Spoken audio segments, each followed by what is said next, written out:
arms and open eyes, yeah. Whatever tomorrow brings, I'll be there. I'll be there. So if I decide to waver my chance to be one of the hive, will I choose water over wine and hold my own and drive?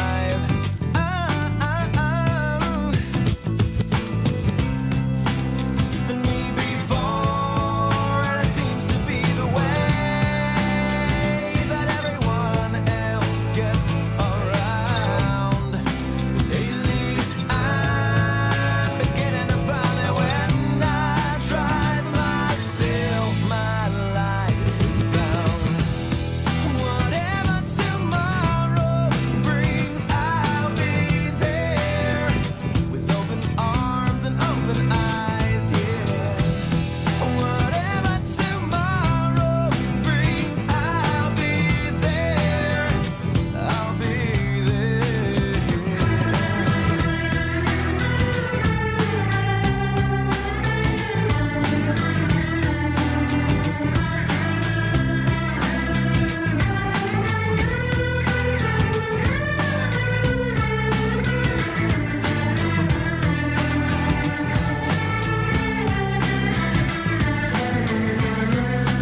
Would you choose water over wine?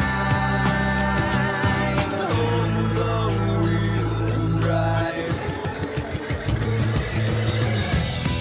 Whatever tomorrow brings, I'll be there with open arms and open eyes, yeah. Whatever tomorrow brings, I'll be there. I'll be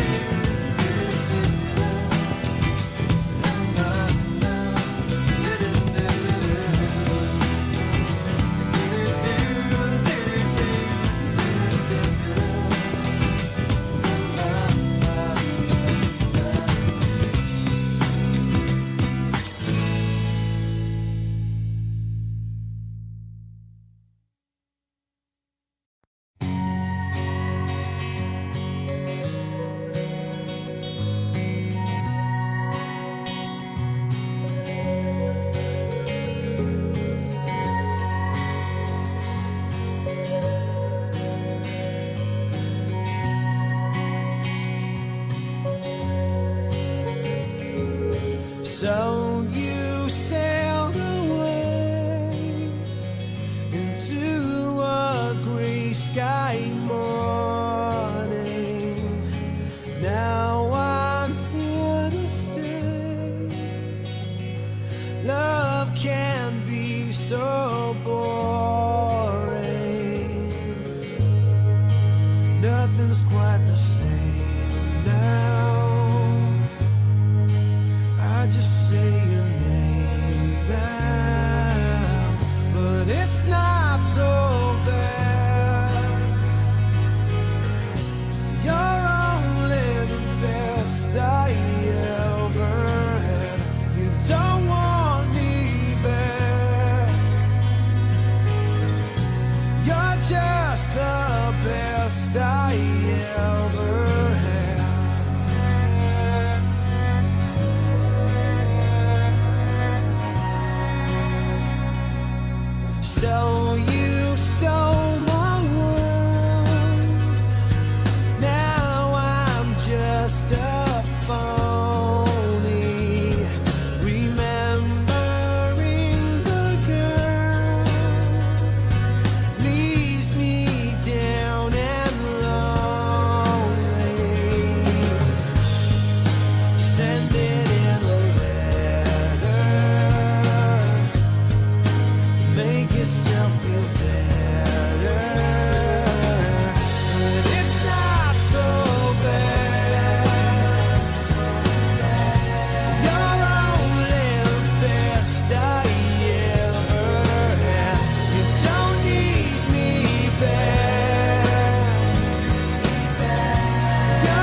So you sailed away into a gray sky morning. Now I'm here to stay. Love can be so boring. What was it you wanted? Could it be I'm haunted? But it's not so bad. You're only the best I ever had. I don't want you back. You're just the best I ever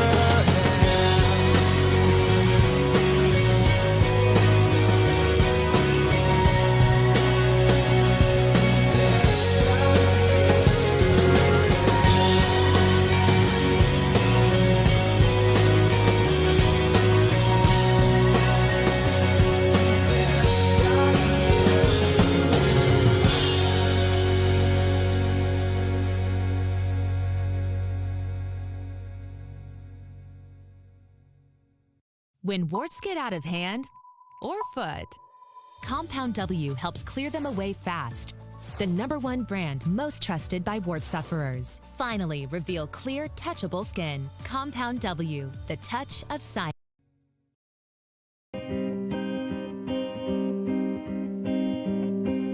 You and me, we used to be together, every day together, always. I really feel that I'm losing my best friend. I can't believe this could be the end. It looks as though you're letting go, and if it's real, well, I don't want to know. Don't speak, I know just what you said, so please stop explaining. Don't tell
Yeah, good morning, and that's Uncle Lou here. Yeah, that's right. It's me, Uncle Lou, live for you on LouTube today. Thanks for watching. Really appreciate it. Also, in tune addition to that as well. Welcome to Uncle Lou After Dark, the college football call-in show. We do this every Tuesday and Thursday night, year-round. There's no off-season here. There's just a part of the season where we don't have games. But right now, we do have games. Well, at least we have one.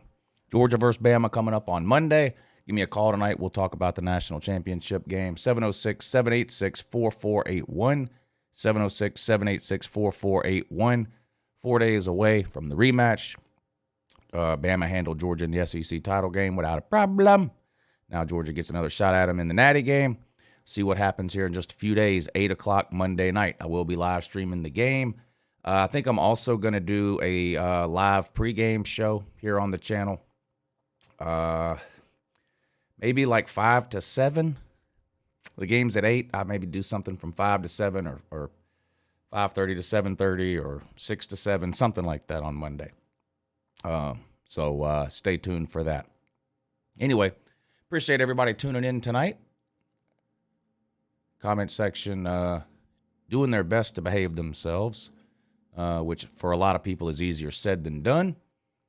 I hope everyone makes it through the show today unscathed, without getting timed out, or even worse yet, blocked. Don't do that to yourself. Don't do that to yourself. It would be terrible. Rob D, thank you for hitting the super chat at the start of the show. He says, play some Corey Smith Tuesday, Lou. If we win, you know the song. I don't know who Corey Smith is. I couldn't tell you anything about him. No idea. No clue. None. Not a single one. But thank you for the super chat, Rob. Thank you for supporting the show. Super chat's a great way to support the show. It's right below the comment section. Hit the super chat. Support Uncle Lou After Dark, college football call-in show. Support the channel. You can attach a note, question, troll, attempt, whatever it is you want to do, and I'll be happy to read it. There's also a PayPal link for those of you that have PayPal and don't mind using it. YouTube steals half your super chat. PayPal does not, so I just posted the PayPal link in the chat section. The mods will repost it every 10 or 15 minutes or so. The PayPal is also listed in the description of the video. You can attach a note there too, and I'll be happy to read it. Let's get to the phone lines, see what it is you guys want to talk about today. Good morning, you're on with Uncle Lou. Hey, Uncle Lou, it's Pastor Dave. How you doing, buddy? Doing good, buddy. What's up? Enjoy your show. Thank you. One of the best on YouTube. Appreciate that. Love what you do, man. Thank you. Just keep on keeping on with it. All right. I really enjoy it. Lou, I'm an Alabama fan, but I like Georgia too. And, you know, I might get hated on for it, but I'm an Alabama fan that thinks Georgia's going to win this. You know, everybody talks about the first time, and like you said, it's hard to beat a team twice in the season. And yeah, I know Utah beat Oregon twice, but Oregon's a train wreck. But, you know, you said something all year long about Alabama. You said they're young, and they are. You know, next year I think they're losing 3. That's to the draft on offense, 3 on defense. And, you know, this week, and I'll go ahead and let you know, Ezekiel, the guard, he's going to play. One of my best friend's son's a trainer down there. His shoulder got popped out in Cincinnati game. They couldn't get it back in. It started swelling, so, you know, they just kept him out. And, you know, Chris Owens, he just sprung his ankle, but they're banged up. Now, the kid from Beaufort, Georgia, you know where that's at?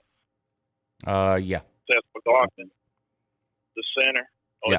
He played against Georgia. Done a good job. I mean, he's done better than Dalcourt did, in my opinion. Even though I know Dalcourt was hurt from the LSU game on, but I just think Georgia's going to win this. They, you know, they're both loaded, but you know, Georgia's got that senior leadership too, and I really think they're going to get to Bryce Young. And we've all seen as Alabama fans what's happened to Bryce Young is.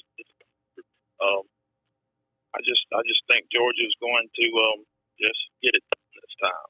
I know a lot of folks are going to hate on me for that, but I'm just, you know, I don't look through crimson-colored glasses. Right. And I enjoy how you just lay it out there, too. You get on Georgia just as hard, and you're real with it, and I appreciate that. So what do you think the score is going to be in this, Luke? I'm conflicted on that because, I mean, obviously I want Georgia to win the game. I look at the last 4 games Alabama has lost. The opposing team has scored over 40 points every single time. So it looks like, and I've long thought, that is the way to beat Alabama. You have to go all the way back to 2017 to find an Alabama loss where the opponent didn't score 40 or more. That was that Auburn game where they beat you something like 26-22 or something like that. But the 4 losses you've had since then, the opposing team scored 40 points all 4 times. In the last 4 times that Georgia has played Alabama, we've scored in the 20s. We scored 23, 28, 24, and 24. So it looks like you need to score 40 points or more to beat Bama, and most of those Bama losses came to either an elite quarterback or a quarterback who played out of his mind. Calzada's probably the worst quarterback to beat Bama, but he had the best game he's ever had. I mean, he was unbelievable in that game. And you guys helped Texas A&M out a lot, too, with turnovers and special teams mistakes and things like that. That's very uncharacteristic for Alabama, but Texas A&M did hit the magic number of 40 and beat you. On the other hand, regardless of what happened the first time Georgia and Alabama played, I do think Georgia has the best defense in college football. And just like Alabama, Alabama's offense is not terrible. They just had a really bad game against Auburn.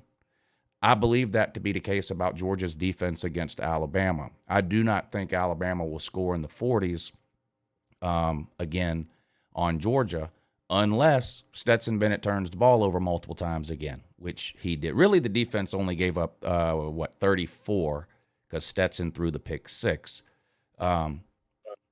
If I don't think Stetson Bennett is beating Alabama 42-38. I don't think that's happening. So for Georgia to win the game, I think they've got to find a way to keep Alabama under 30 points. I think it can be done. Auburn did it. They didn't beat you, but they held you under 30 points. They just had no offense with T.J. Finley. But I think Georgia's got to run the ball better than they did the first time. Stetson Bennett can't turn the ball over, and we need to sack Bryce Young. I think those are the keys to the game for Georgia. Absolutely. And I think that's going to happen, as bad as I hate to say it. Which, there again, like I said, I love Georgia too. I just really think they're going to get to him. Offensive line's banged up, and, it is what it is. But anyhow, enjoy the show, Lou. Appreciate you, man, and we'll talk to you soon. All right. Thanks for calling in. Good to hear from you, too. Good luck on Monday. And win or lose, I'll be posting a video after the game. Win or lose, I'll have the call-in show the Tuesday night after the game. So, if Georgia loses, everybody's free to call in and troll me. Georgia wins, I'll be on here laughing and bragging. That's just how it goes around here. Everybody that's been around for more than 5 minutes knows how things work here on this channel. I want to thank everybody for tuning in tonight. Let's go ahead and take roll, and then we'll get back to the phones. When I call your name, just say here or present. And we can keep things moving along. Jonathan William, Everlasting Chaos, Lil Joe C, Neo, Chiquita, Christopher McDavitt, Lizard Circus, Guap, Joe Dirt, OU Yardbird, Fish and Football, Chiquita, Koala Gang, Zay, Moton.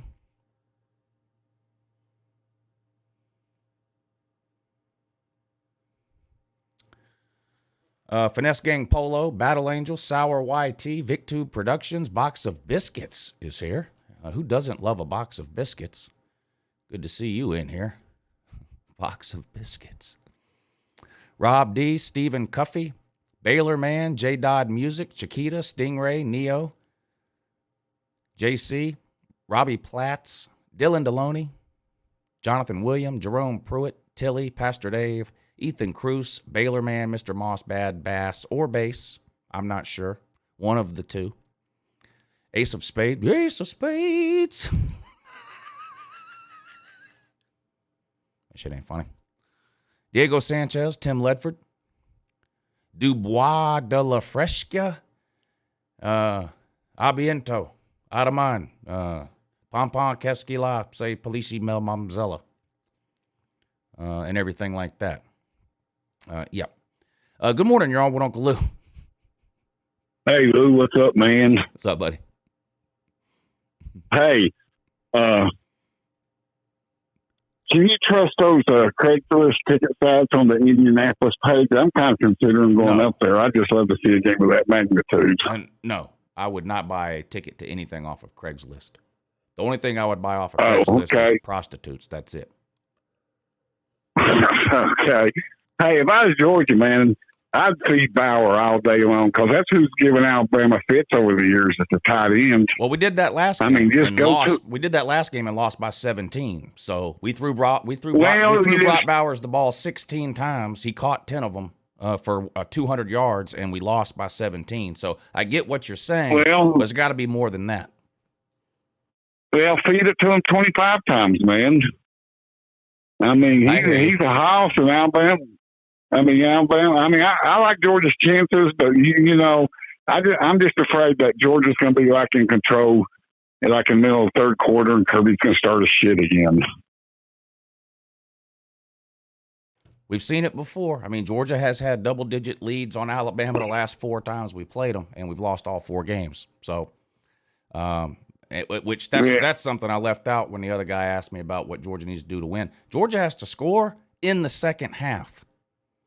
That's great. Played good in the first half against Bama, but apparently playing half a game is not working out well for Georgia against Alabama. No, we haven't scored more than 7 points against Alabama in the second half the last 4 times we've played them. I mean, you're just not going to beat a good team scoring 7 points in the second half. It's just not going to happen. Yeah, I mean, it's just like this. I hate to say it, but he kind of goes into this Butch Jones mentality. I mean, I'm not saying he's Butch Jones, but he seems to get like that when he's in control of the Alabama game. Yeah, and I'm trying to be as confident as I can heading into the national title game, but look at the Georgia-Michigan game. We got outscored in the second half. We couldn't score. We had Michigan had 3 turnovers. We scored 0 points.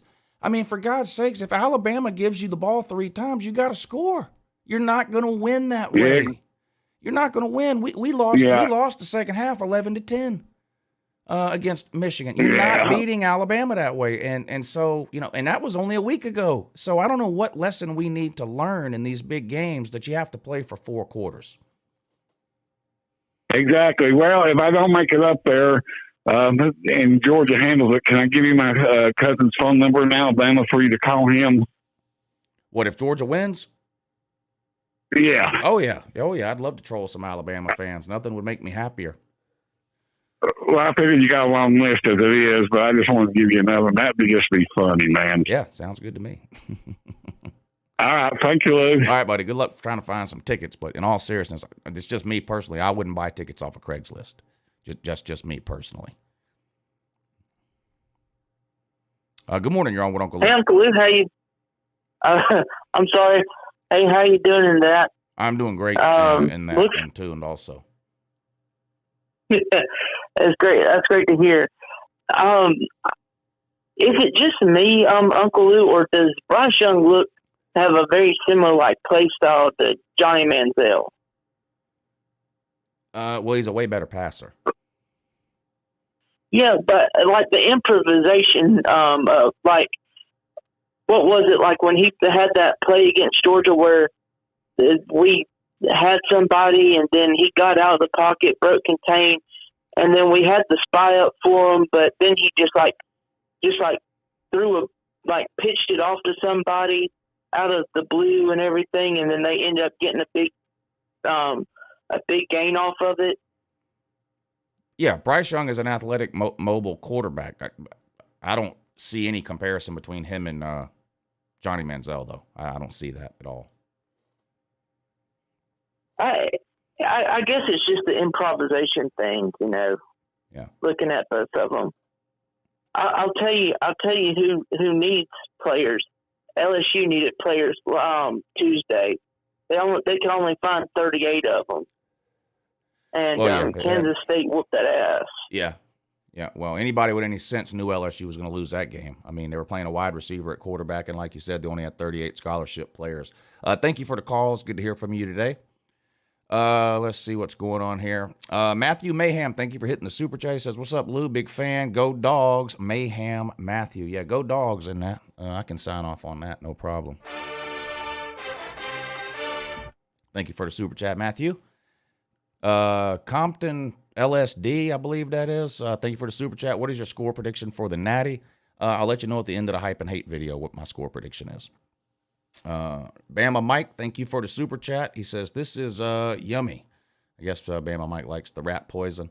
Dylan Deloney, thank you for the super chat. Sack Bryce Young, not just pressure him. Yeah, I've been preaching this to Disney dogs for years. You know, Georgia was terrible at sacking the quarterback in 16, 17, and 18, and I bitched and moaned about it. And these idiots kept telling me it's not about sacks, it's about affecting the quarterback. Then I watched Georgia play LSU 2 years in a row and affect Joe Burrow all game long, affect him into running around for 50 yards and a couple of touchdowns and a bunch of bombs. We couldn't sack him. Same thing with Bryce Young. Yes, you have to sack the quarterback. The best way to affect the quarterback is to sack him. I agree with you. Matthew, thank you again for the super chat. Love your content, dude. Go Dogs. I'm always supporting the show. Weird question. Who's better, Grayson Lambert or Joe Cox? Who do you think one of these two are the worst QB we had? I think Grayson Lambert was worse overall than Joe Cox. Grayson Lambert did have that one game against South Carolina where he was like 27 of 28. I think that's still an NCAA record, but neither one of those quarterbacks were any good. Dubois, thank you for the super chat. He says, love the show, Lou. Best to do it. Best sports show on the planet. Go Dogs. Well, thank you, sir. I appreciate that. Hope you're doing well. Pretty sure that you are. I used to work at the fair guessing whether or not people were doing well. So I'm experienced and I know what I'm talking about here.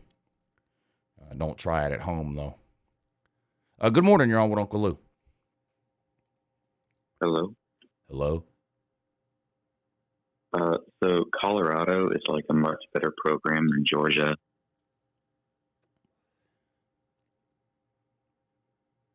We would beat Georgia if we played. Right. Is that the best you can do? But like, it's true. Like we're the media really underrates us because we're Pac-12 and SEC bias. Right. And what was your record in the Pac-12? Exactly. Okay. This is, it's calls like that are making it hard for other states to legalize marijuana. Good morning, you're on with Uncle Lou. Hey, it's me. It's Chad from Oxford, Alabama. How you doing, Lou? Doing great, Chad. Look, bud, first time I got to hear from you. That's it, man. Listen, I told you Alabama had a chance that game, did I not? Yes, you did. Hey, you got to turn that down in the background. All right, well, I'm trying to jump in a room where it's crazy. Hang on. Okay, well, I'll put you back on hold until you get that figured out, because we don't need to hear everything we say twice. Lou, you there? Fixed? Yeah, did you get it fixed? Yeah, I think I did. All right. Yeah, can you hear me now? Yeah, I could hear you before, but problem was I could hear you twice. I'm so sorry, man. That's okay. I'm excited. I haven't got to talk to you in a minute, but look, check it out. Yes, you guys are coming full throttle this time. We played y'all. We got the win, okay? Whenever Alabama is Alabama. I told you that before. And now, I mean, y'all are very much capable of beating us. Very capable. However, look, Stetson, look, you got to play off him, all right? He can actually pull the win off. JT Daniels, of course, he's a good quarterback. But you know what? For whatever reason, he's not able to play. Now, that's between Kirby Smart, the organization, and JT Daniels and Stetson Bennett and whatever else. Get over that. Look, y'all have to beat Alabama, period. Y'all have to beat Alabama, all right? And if it's not going to come that. We would. You think Anderson can't get after JT Daniels as well? Do you understand? I mean, it's a game plan. It's not. Well, did Will Anderson even play? Did Will Anderson even play in the first game? You better believe he did. Oh, Now, I'm I not. didn't notice. Yeah, no. I get it. But listen, I think he had what one I'm sack. saying is, I think he honestly, had one sack. I'm your fan. Check it out. What I'm saying is, that Anderson and everybody, they're going to get after whoever. They might not do a great job, but they'll get after them. JT Daniels is no more capable than Stetson Bennett of beating a high-quality team. Yeah, See, the thing is, I mean, you're the only one Georgia talking about all year JT long, Daniels. You're the right, only person talking about JT Daniels. I mean, JT Daniels is irrelevant. You might as well be talking about me playing quarterback. It's not happening. So all right, well, check this out. Talking about JT Daniels. Oh, well, check it out. You guys all scream for him, but check it out. Y'all wanted to play, but they went so unscathed until the Alabama game. Unscathed. Georgia could not be beat. All right? Alabama was able to find a way to beat them. And it's not, to me, what I'm getting at is it has nothing to do with the quarterback. It has nothing to do with it. It's some kind of, I can't really put my finger on it, and that's what's always made you upset, man, because Georgia's had the better team quite a couple of years. The last 5 national Still title not winning be able- quarterbacks are currently starting in the NFL. Do you think Stetson Bennett is going to be starting in the NFL? No. So don't tell me it doesn't have anything to do with the quarterbacks. Of course it has to do with the quarterbacks. This is football in 2021, 2022 now. Don't tell me it doesn't have anything to do with the quarterback. That makes you sound silly. Good morning. You're on with Uncle Lou. Hey, Lou. It's Nate the Great. How you doing, sir? Hey, what's up, Nate? Not much, man.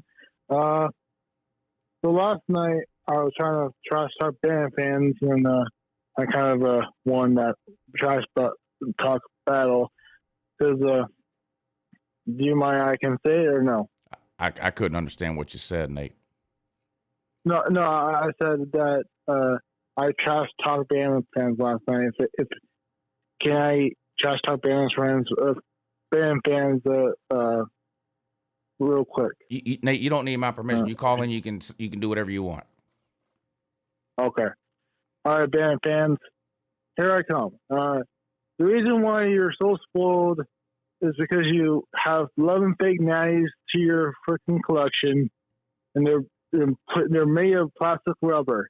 And the reason why Jenny left you, because you always cheated, that you cheated on her, and again from Forrest Gump, and your sons and daughters are from Forrest Gump, and you should never ever cheat on. Never. I'll stop. Thank you for the call. Thank you for the call, Nate. Good morning. I don't see how Alabama fans will ever recover from that. You put them in their place there. Good morning. You're on with Uncle Lou. Good morning, Uncle Lou. Good morning. Back-to-back Michigan fans, actually.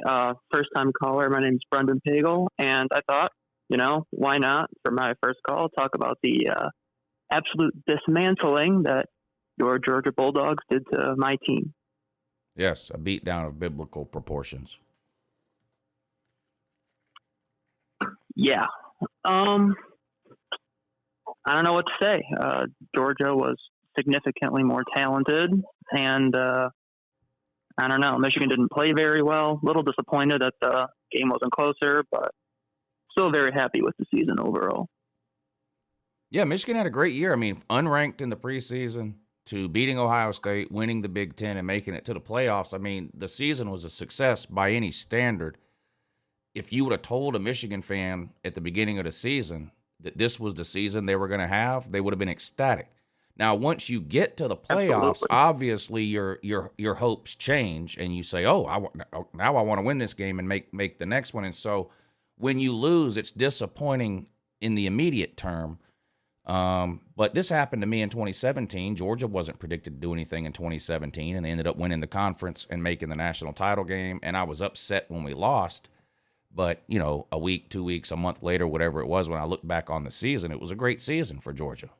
And Michigan fans will feel the same way. And now the game's less than a week ago now, so you're still licking your wounds. But when some amount of time goes by and you look back on this season, it's a success for Michigan by any standard. Absolutely. The one thing that I think was maybe a little disappointing about it was just because, like, kind of watching that Georgia-Michigan game, it's almost looked like every single Michigan game, it's just, we've been Georgia running over people, and today it happened, or I guess New Year's Eve it happened to us. So, yeah, I think the biggest thing in that game for Michigan was I don't think Michigan was able to adjust to Georgia's speed on defense. I mean, it looked like you can't really practice for speed. It's like I make the same analogy with Georgia and Jamison Williams, the wide receiver from Alabama. You can't practice against speed you don't have. Georgia doesn't have a Jamison Williams, so you can't practice against Jamison Williams. Michigan doesn't have the type of speed defensively that Georgia has, so Michigan offensively can't practice against that kind of speed, and it overwhelms you. And I think that's what happened, at least offensively, for Michigan in that game. They just were never really able to get going, and when they couldn't protect McNamara, it was pretty much over at that point. Yeah, a lot of forced mistakes. That Georgia defense, I mean, Michigan won whatever it was, the Joe Moore Award for best offensive line, and they couldn't do anything. Yeah. Anyway, good luck to Georgia. I'll be rooting for them. And for all the listeners, if you haven't hit the like button yet, what are you doing? Thank you very much for taking my call. Thank you, buddy. I appreciate that. Yeah, y'all hit the thumbs up if you hadn't already. That's a huge help to a live show. Good morning. You're on with Uncle Lou. Hey, Uncle Lou. How's it going, buddy? Going good. Good. I called in about a week ago, or maybe two now. South Carolina fan, but I came up here for grad school at Pitt, and so I have a passive interest with the Pitt Panthers here, I guess. And just had a question for you about quitting. So when I was watching that bowl game against Michigan State, something interesting happened where, Kenny Pickett sat out. He was sitting up there in the booth, and the backup quarterback got hurt going into the goal, get a touchdown there. And the commentators quickly switched from, back in my day, I would have played in the bowl game, to, oh, you see why he sat out. Like, that could have cost him millions of dollars. So I know it's one of your favorite topics to talk about quitters, but I wanted to see what you thought about the media representing it that way, and going forward, how you think it's going to change, or do you think it's going to get worse? It's going to get worse until they expand the playoff, and then it will get briefly better because no one's sitting out a playoff game. So right now you got players sitting out of pretty much every single bowl game except the playoffs and the national title game. So that's only 3 games. You expand the playoffs, you're going to have a lot more games, and that will equal less players sitting out. Yeah, I mean, nothing else is going to stop it. But nothing else is going to stop the players sitting out unless the bowl sponsors, like Chick-fil-A sponsors the Peach Bowl. Well, Chick-fil-A can pay the players if they want to. There's nothing stopping them. Pay the players to play in that game. I don't know if we're ever going to get to that, but that's something you could do. Pay the players to play. Yeah, no, I just didn't know if you saw any of that game. It was just frustrating to watch because when they started the game, they were kind of on the side that we take. Yeah. And then as soon as they got injured, it was like, oh, yeah, well, you see why he sat out then. I agree. So it was just kind of frustrating. But, yeah, I agree with you. But that's all I had, and I appreciate the call. All right, buddy. Good to hear from you. Thanks for taking the time to call in today.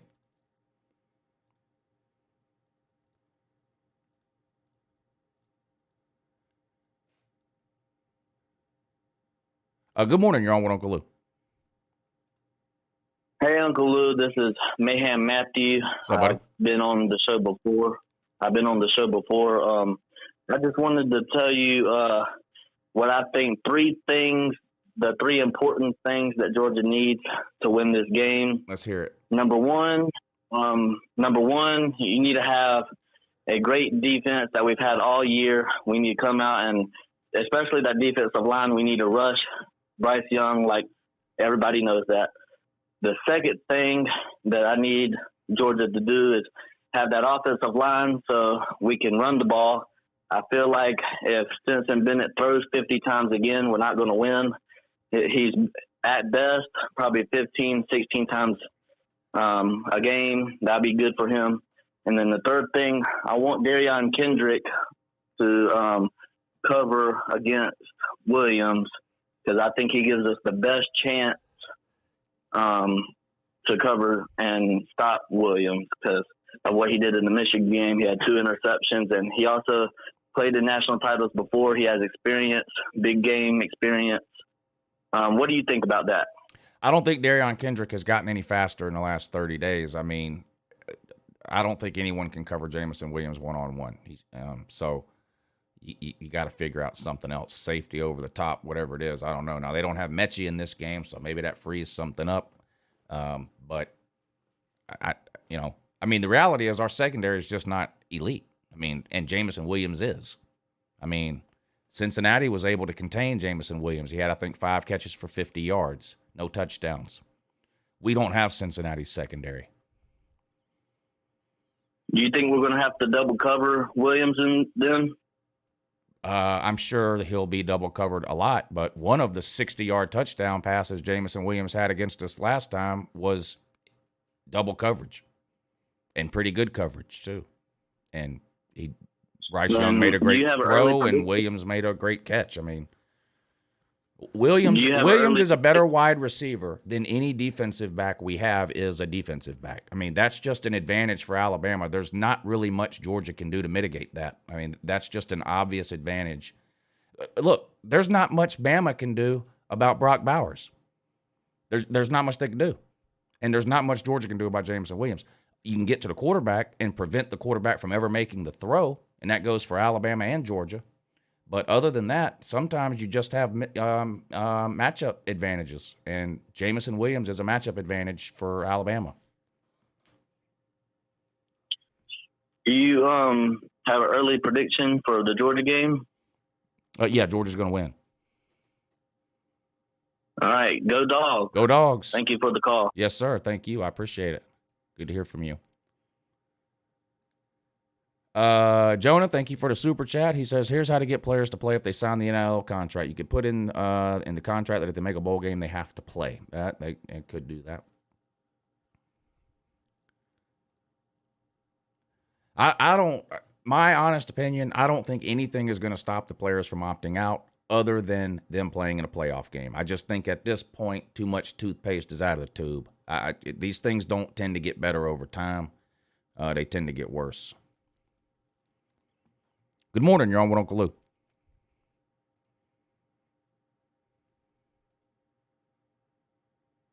Good morning. Yes, Lou, it is. Can you hear me? Yes, good morning. Hey, how you doing, man? Doing great. New to your channel. Just caught you the other day. I'm down here in Prattville, Alabama. Roll Tide. I will say, I think this game is going to be a closer game than the last one. I got to still say Alabama, of course, but I think that it's going to come down to the offense and what our gameplay is. We probably threw the ball more against Georgia than we've done all year. And, we like to run the ball. We threw it that last drive against Auburn, and we came off of that game pretty hot. A lot of positivity coming into the Georgia game with that last drive. I think that helped us. I think Bryce is going to have to use his legs. I'll say that because he really ain't ran the ball all year. I think he ran it maybe a handful of times against Georgia, 3 to 5 times, and got good yardage on all that he can run. But if he doesn't run the ball, and even when he didn't take off running, he was able to escape pressure, roll out, make throws down the field. So it's not always about taking off and running. I mean, he did that several times against Georgia, but besides those 4 or 5 times, it was just avoiding the sack in the pocket, rolling out, keeping his eyes downfield, and making throws is what really hurt Georgia too. Yeah, he's going to have to do that. He can't sit in the pocket. He's going to have to do that. I think we need to bring in the tight end some more against Georgia this next time. But I think if we do that, we'll do good. If not, I think it'll be a closer game this go around, and I'm looking forward to it. Me too. Thank you for the call, buddy. Good luck to you on Monday. I think it'll be a good one. Good morning. You're on with Uncle Lou. Hey, Uncle Lou, can you hear me? Yes. Hey, how's it going? I'm calling from Colorado, and huge fan, big Georgia fan. I'm from Georgia originally. Just curious, what do you think Georgia has to do? It's really a short turnaround overall when you're trying to adjust your defense and what happened with Alabama.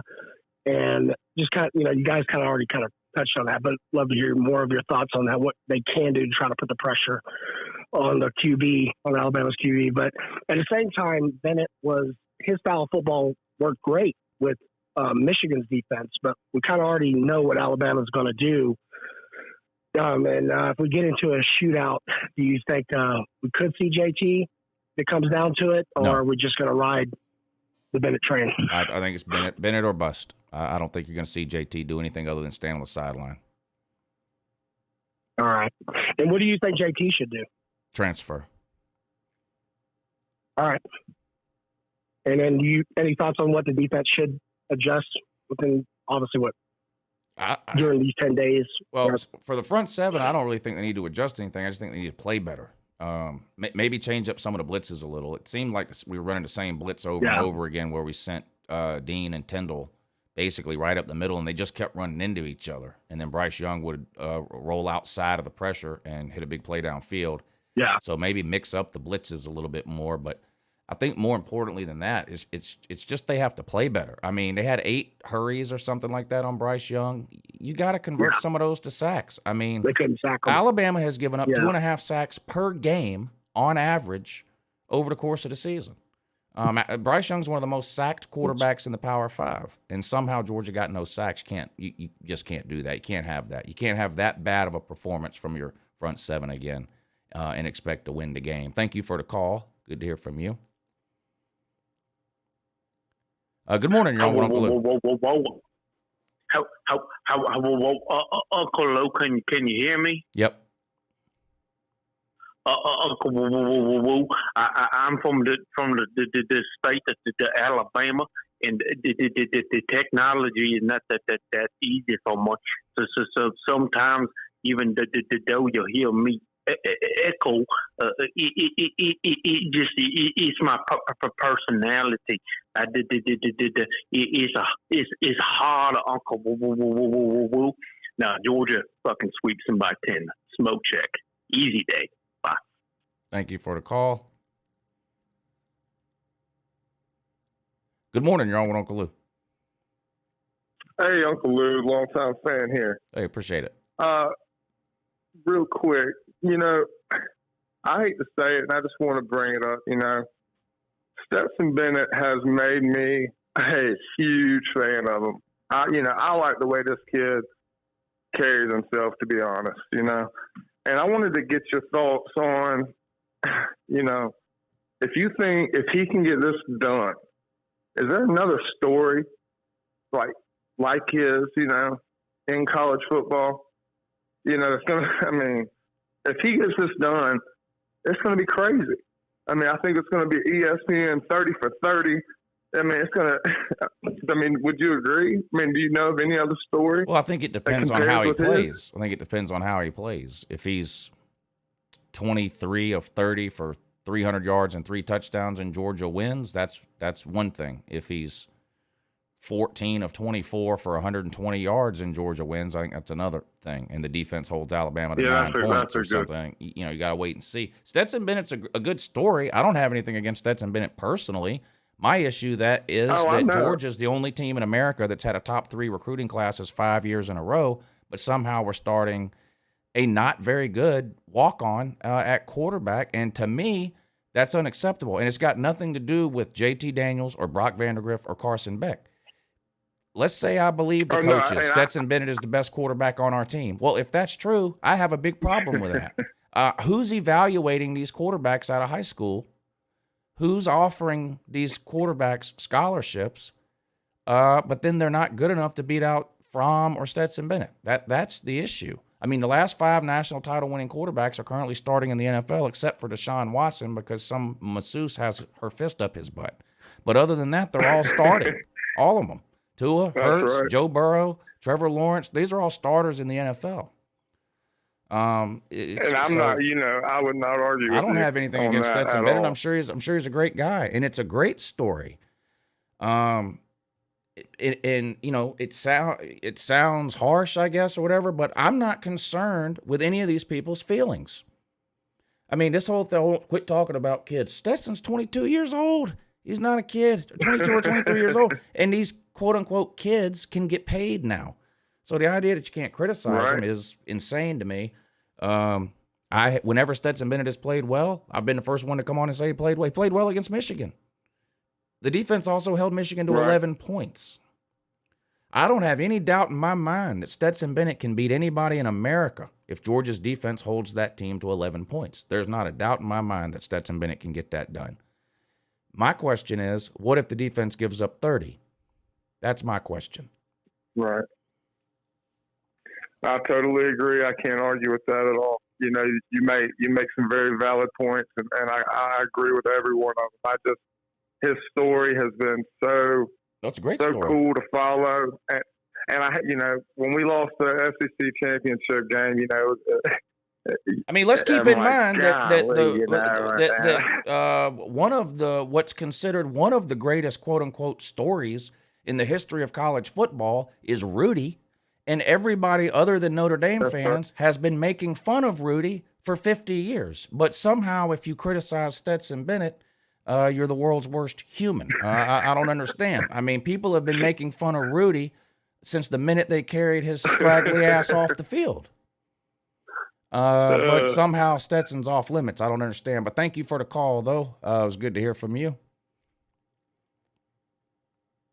Good morning. You're on with Uncle Lou. Is that me? Yes. Hey, it's Friction Vixen. Hey. I just wanted to say that I really don't think that Alabama's going to get that extra 30 points or even get to 30 points on Georgia. I want to say fucking go Dogs. But I really don't think it's going to happen. And no, Stetson, he struggled throughout the year, and he's disappointed us on numerous occasions. But Kirby's going to keep on playing him, and I think that we have a fighting chance up against them. Oh, I do too. And this time around, they're if we actually hold them going to be under playing 30, like serious. you said, I think we have a great chance of winning. We hold them under 30, and we have a great chance. I'm excited for the game. I'm ready to put these Alabama fans, down crying in the dirt, and go Dogs. Go Dogs. Thank you for the call, Friction Vixen. It was good to hear from you. Looking forward to seeing you again at this year's Slob Olympics, which is just over 2 months away, by the way, everybody. If you missed last year's Slob Olympics, this year, Pigeon Forge, Tennessee in March, Slob Olympics 2022. Once the season is over next week, we'll be talking a lot more on the call-in shows and all the live shows about the Slob Olympics, so stay tuned for that. Good morning. You're on with Uncle Lou. What's up, Lou? I'm Jackson Maxwell. I'm the Western Kentucky fan. Yes, sir. You probably remember speaking to. Uh-huh. Well, you see, I grew up being a Vanderbilt fan since I'm from Nashville, and I have a serious question. You remember how, when we had James Franklin, we were, I don't know if you know actually, how we got good, but, when we had James Franklin, because of what he did years prior, we were able to get, kids with 25s in the ACT, which now you have to have a 31 to get an ACT and to play even football for Vandy. Do you think that will ever come back to where we could drop the ACT to where we can go recruit kids much easier? Because that's always been our biggest problem. What do you want to do? Drop the ACC? What do you mean by that? Drop the ACT score required to, play football there. Oh, well, doesn't the NCAA sets a minimum. Anything a school does above that is on them. I don't feel sorry for schools that do that. Georgia Tech, Notre Dame, Stanford, North Carolina. These are great. Vanderbilt. These are great academic institutions, and there's nothing wrong with that. But I'm not an academics fan. I'm a college football fan. And if I was a fan of Notre Dame, I wouldn't want those academic restrictions. I wouldn't want them. I would want football players. But I don't,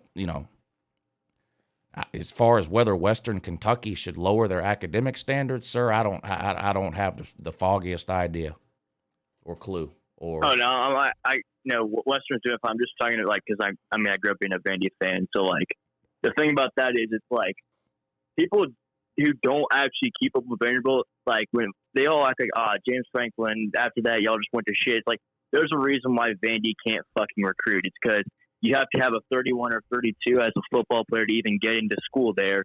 And then another thing that sucks is, like, doctors who are in school at Vanderbilt, they get priority over who gets classes first over athletes. Well, So that's it's part a of shit show. that's part of the problem. That's not the only problem, because there are plenty of schools with lower academic standards than Vandy, and Vandy out recruits them. So, I mean, there's other issues at play too. I mean, Vandy Stadium is a joke. They don't invest a lot of money in their football program, their football department. It's not all about the academic. It's not like if Vandy lowered their academic standards, they'd be winning 10 games next year. I mean, there's a lot more that goes into it than that. I mean, that does hold them back, but there's a lot more to it than that. But hey, thank you for the call. It's good to hear from you. No one else is on hold. Uncle Lou is a big academic guy. Yeah, I mean, how many call-in shows are there on YouTube where you can call in and talk about the academic decathlon or a science fair? I mean, are 100,000 people showing up somewhere to watch a spelling bee that I'm unaware of? Trace Lothar, thank you for the super chat. And he says, Jamari Sawyer made a lot of money in the Michigan game. Yeah, that offensive line played great. Played great in the Michigan game. No doubt about it. No doubt about it. Good morning, you're on with Uncle Lou.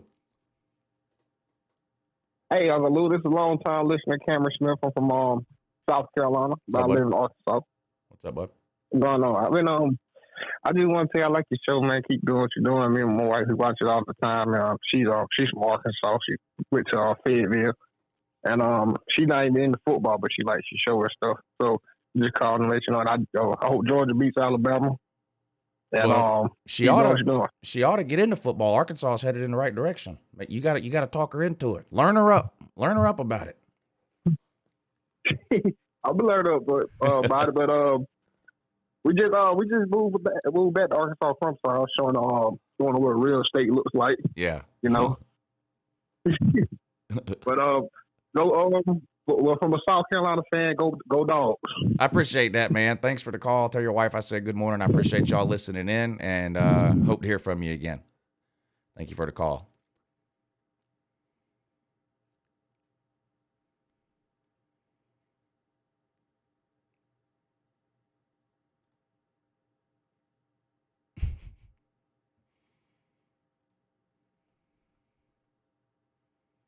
Some people are nothing if they aren't consistent. Or persistent, not consistent. Persistent. You got to give them that. This person, let's see. Here you go. I'll put it on the screen. We'll count it together. This person tried to call in 1, 2, 3, 4, 5, 6, 7, 8, 9, 10, 11, 12, 13, 14, 15, 16, 17, 18, 19, 20, 21, 22, 23, 24, 25. 25 times. Basically, they spent the entire show attempting to call in. And now they're trying to call in again. I can't think of a better way for this person to spend an hour. Thanks for trying, buddy. Thanks for trying.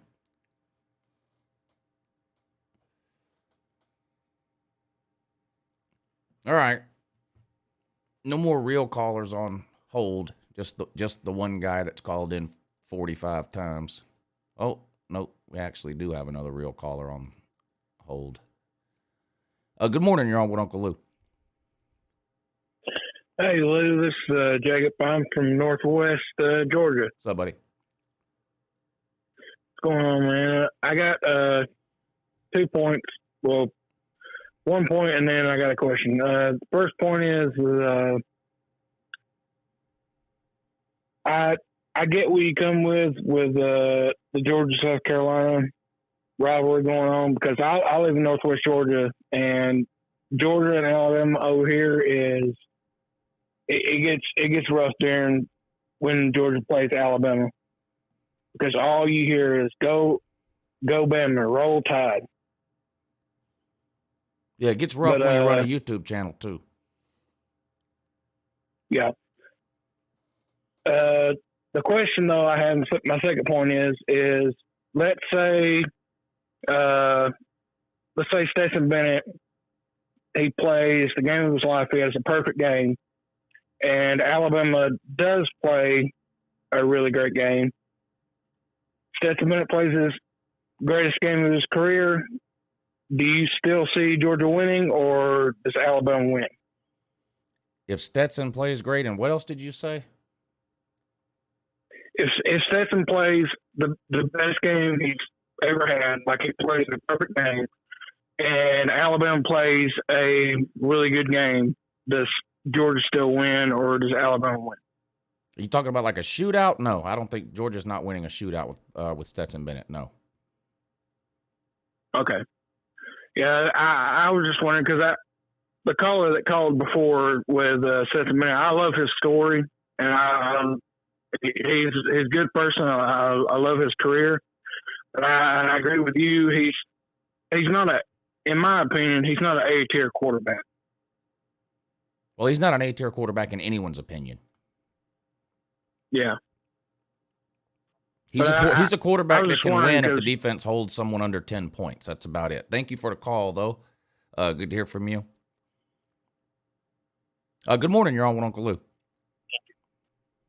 Hey, Uncle Lou. Y'all sound like a bunch of jealous. Bunch of what? All I got to say is... You having problems speaking? You're jealous. Is that because you're an Alabama fan?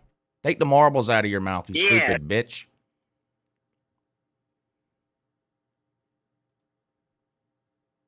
Good morning. You're on with Uncle Lou. Hey, Lou. Good morning. This is Gators again.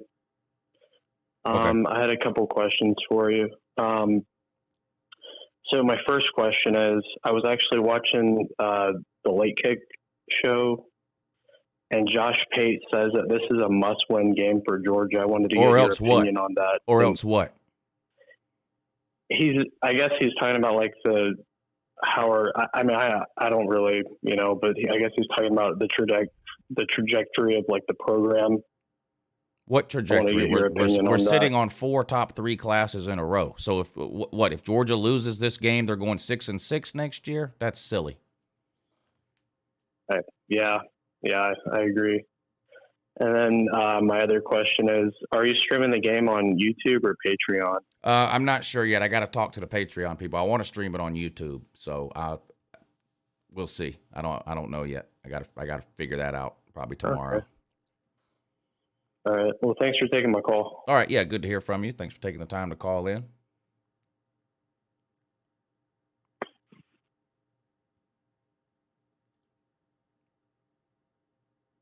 Good morning. You're on with Uncle Lou. Lou, Trace Lothar of the Hill People here. How you doing, man? Hey, good. What's up, buddy? Good. Just a quick question for you here. JT Daniels versus Stetson Bennett in the championship round of a spelling bee. Who you got?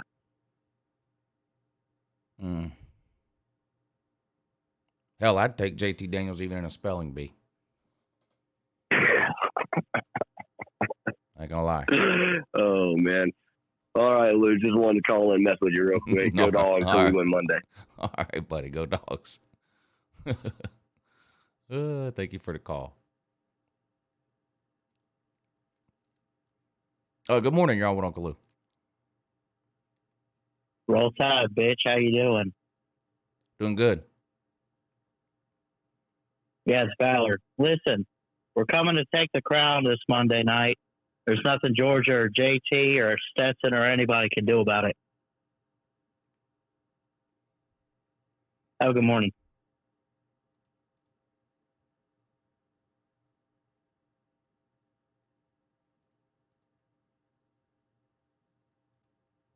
Parker, thank you for the super chat. He says, what was your most wrong college football preseason prediction?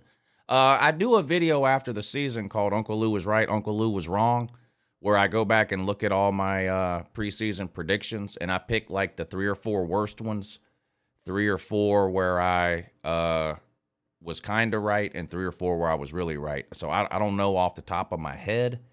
I think I was pretty high on North Carolina, but a lot of people were. I mean, they were ranked in the top 10 preseason. Clemson, I had Clemson going 11-1. They ended up going 9-3. I'm gonna have to go back and look at it. I think I had Notre Dame going 8-4. They went 11-1. Tennessee, I think I was dead on the money. I had Tennessee at 7-5, I believe. Might have had them at 8-4, but I think I had them at 7-5. Florida, I think I had it 9-3, and they went 6-6. Georgia, I had it 12-0. They went 12-0. Alabama, I had Alabama at 11-1, but I think I had them losing to Ole Miss and beating Texas A&M, so I wasn't right on the game. I think I had Alabama. I might have had Alabama 12-0, but I think I had them 11-1. I'd really have to, when I do the video, I go back and go through all my preseason prediction videos, and so I'll let you know for sure then. Matthew, thank you for a super chat. He says, it's nerve-wracking when you get on the show and you crap the toilet and sound like you do nothing. I get nervous when talking to you. Go Dogs. There's no reason to be nervous when you talk to me. I'm just a regular idiot. That's all. That's it. Just a regular idiot.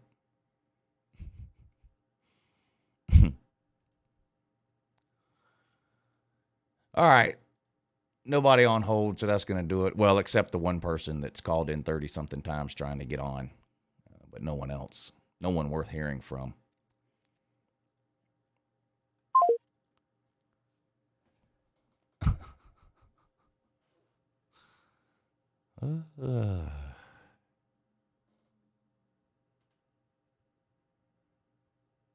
Pretty sure you said Bama loses to A&M. Did I? Let me look that up. I'll look that up real quick.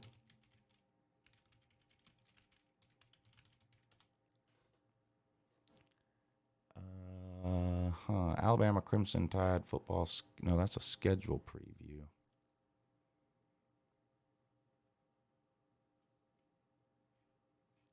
Let me see if I can find it real quick.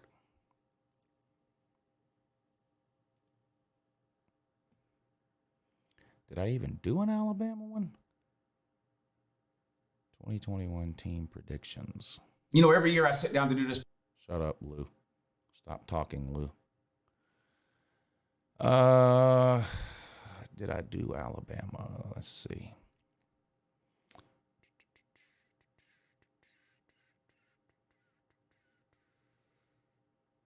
Nope, I don't think I did an Alabama video.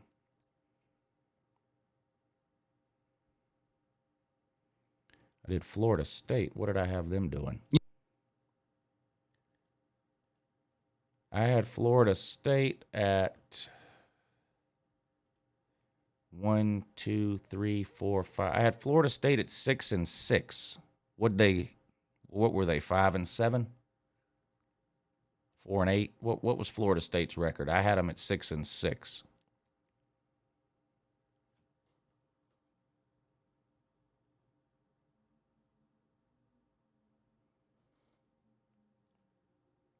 Let's see. Kentucky. Kentucky's probably one I was wrong on. Let's see. I had Kentucky at 1, 2, 3, 4, 5, 6. I had Kentucky at 7-5, and didn't they go 8-4? What did Kentucky do in the regular season? Florida State was 5-7. So I was only one game off on Florida State. I had them at 5-7. They went 6-6. I had Kentucky at 7-5. They went 9-3. So a couple of games off there. Miami Hurricanes. It might be hard. What did I have them? Oh, yikes. Oops. I had Miami at 10-2. I had Miami at 10-2. So I don't think I got that one right.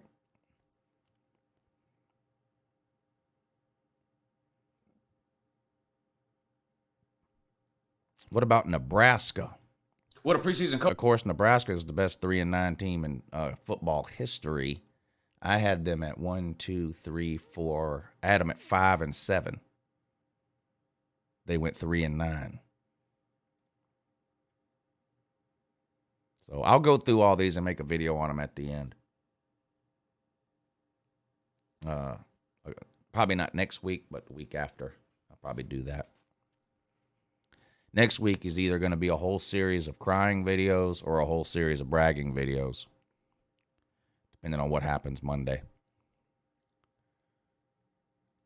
I'll have to wait and see on that. Just have to wait and see on that. I just realized I made a cup of coffee right before the show and forgot to drink it. That's silly.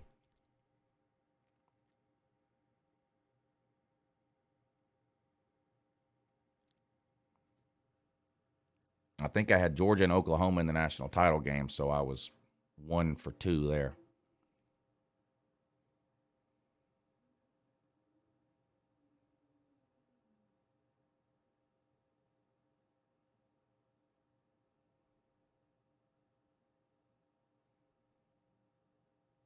I don't know if it's supposed to rain here again tonight or what, but I can hear the wind outside.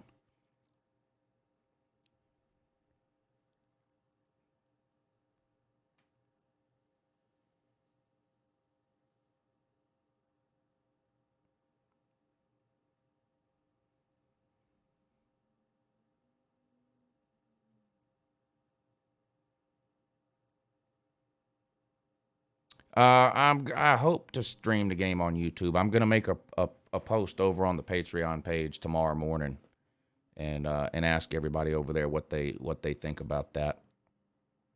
But I hope to stream it on YouTube. Did the Texas A&M Hot Pocket? Yes, the Italian Hot Pocket did transfer to the barn. Jake Calzada, the Calzone.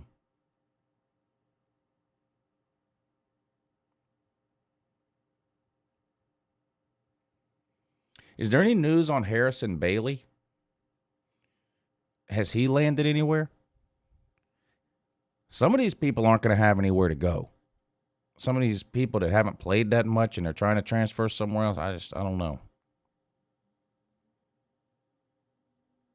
I'm hoping for a low-scoring game because I think that benefits Georgia, but there haven't been a whole lot of low-scoring national championship games recently, other than the 2017 Georgia-Alabama game, which was 26-23. But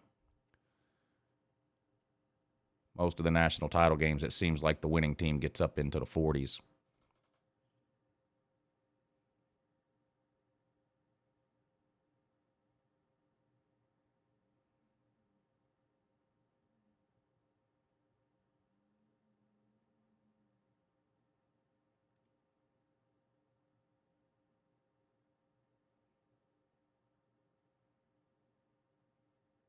If Ja'Cory Brooks plays great, then Georgia's in trouble because that will help Bryce a lot because Georgia will be trying to shut down Jameson. I agree with that. Is UJ wearing their reds? Alabama's the home team because they're the higher ranked team.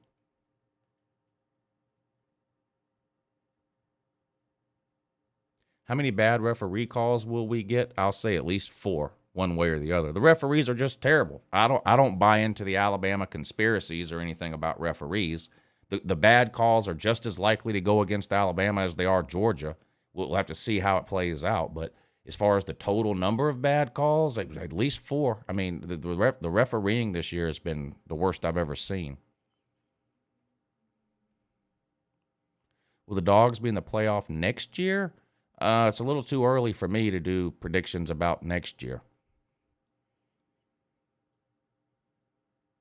Usually in February, I do schedule previews. Now, those aren't prediction videos. I just look at schedules and say, oh, this schedule looks, fairly manageable, or this schedule looks difficult. They've got some tough road games, or they've got some tough non-con games, and their rivalry game is on the road. They're not really prediction videos, though. And then I do the prediction videos usually starting in June. But when I do prediction videos, it's regular season videos. I don't predict who wins bowl games or any of that kind of stuff. Do you still have a 1980 championship Coke? Yeah, I've got several of them. I don't think there's a Georgia fan alive that doesn't have a couple of those Cokes.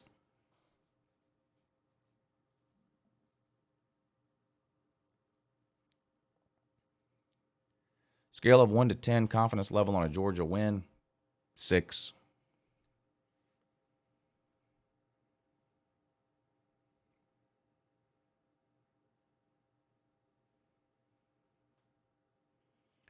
Will Kirby Smart finally let the players give him a Gatorade shower? No. There is no Gatorade on Georgia's sideline, ever. You'll never find Gatorade on Georgia's sideline. It's against school policy.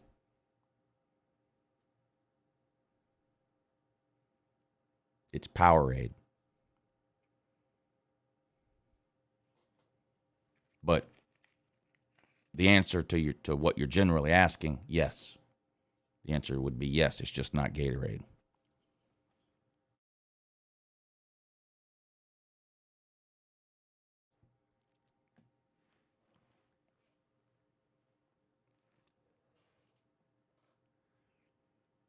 I don't have a problem with the transfer portal. Like anything else, anytime you change something, there are some unintended consequences that come from that. So I do think there are some rules and regulations that are going to have to be put in place or changed because of the transfer portal, but I don't think the transfer portal is going away. I think the amount of time that you're allowed to transfer and when that time falls on the calendar needs to be changed, because it's becoming impossible for coaches to recruit because you don't know how many players you can sign. Because you don't know how many players you're going to have. It's hard to sign players in December when you don't know how many players are going to transfer off of your team in January, or how many players might want to transfer to your team. So I think they need to change when you are allowed to enter the transfer portal, and they may have to make some adjustments to the scholarship numbers to account for that. But as far as the transfer portal in general, I don't have a problem with a kid changing schools. I mean, coaches do it all the time. Listen to Every Dog Has His Day by Corey Smith. Thank you for the super chat, Austin. I appreciate that.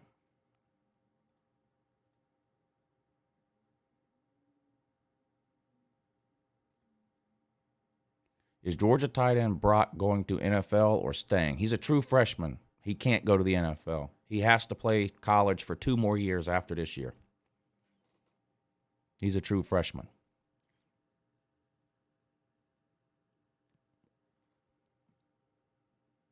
Now, Darnell Washington might transfer.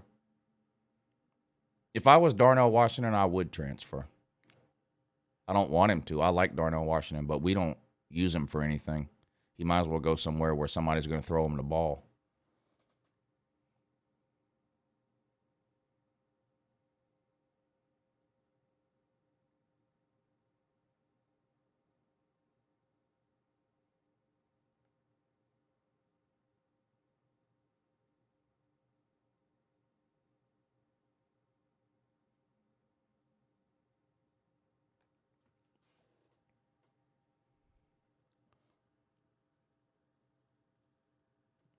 I feel like Lou should be a football coach. I don't have time.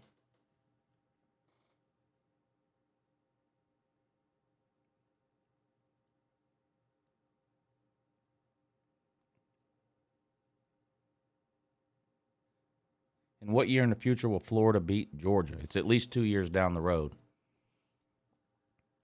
Won't be this coming year.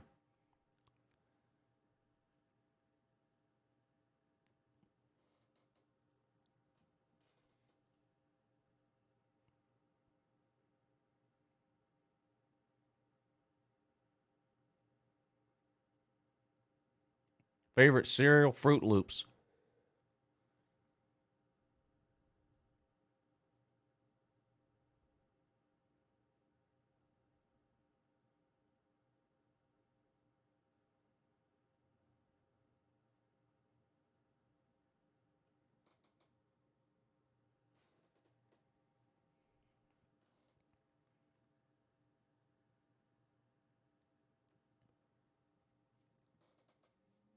And I'm 43 years old.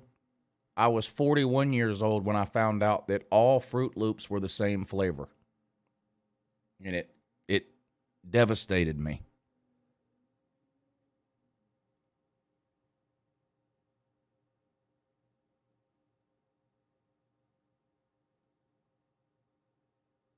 I don't think it's possible for Pickens to be a huge impact with Stetson Bennett at quarterback.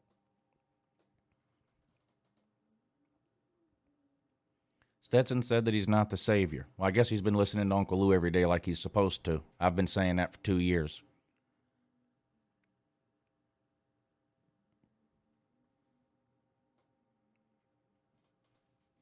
Yeah, I was born in 78.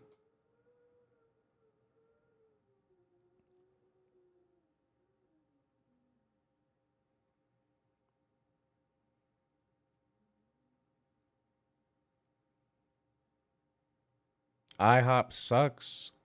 I'll agree with that. Thoughts on Bennett's performance in the Michigan game? Bennett is great when the defense holds the opponents to 11 points. There's not a game Bennett can't win when Georgia's defense holds the opponent under 14.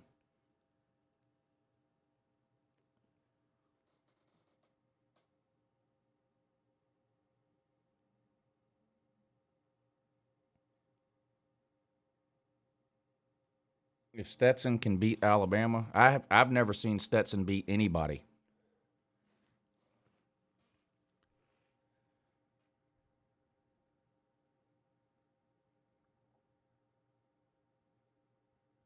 I've seen the defense beat a lot of people. I've seen Georgia's run game beat a lot of people. I've seen JT Daniels beat people. I've never seen Stetson Bennett beat anybody.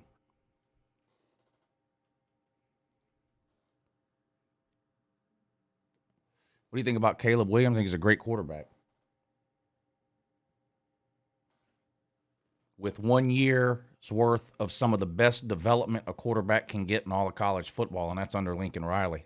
Whoever gets Caleb Williams is getting a beast.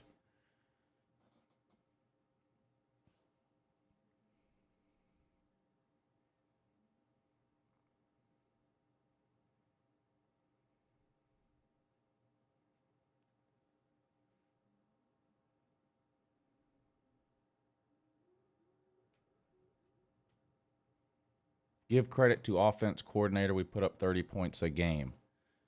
Well, we put up more than that. But a lot of Georgia's offensive production this year is come off the backs of the back of the defense. I mean, the defense is holding people 3 and out inside the 20-yard line. The other team punch. Georgia gets the ball at midfield, scores.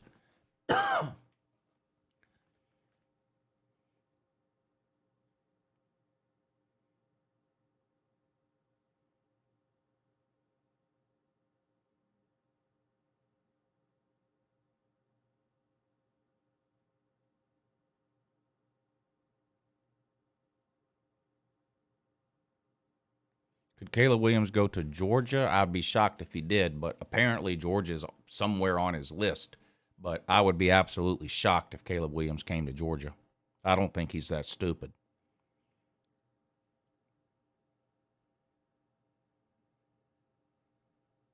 Matt Luke, you're talking about, the offensive line coach. Any thoughts on who will take Dan's spot once he's gone? It's either going to be Muschamp or what's the other guy's name? I'm drawing a blank on the other guy's name. That's a fact, PA.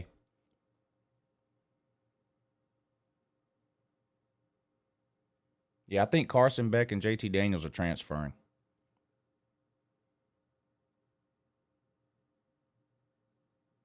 Quarterbacks next year will be Stetson Bennett, Brock Vandergriff, and Gunnar Stockton.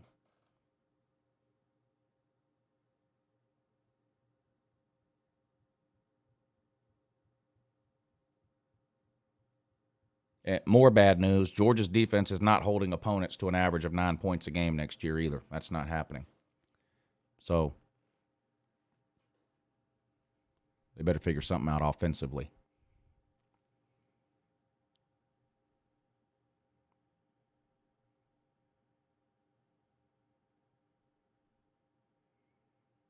Yeah, he's a senior, but everybody gets an extra year because of COVID.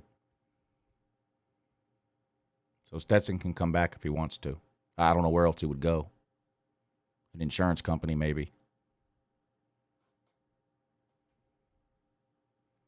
How tall is Stetson Bennett? He's probably about 5'9".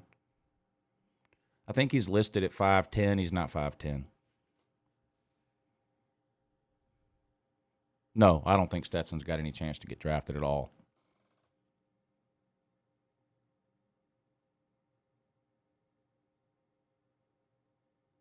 Yeah, Nakobe Dean's the best player on the defense.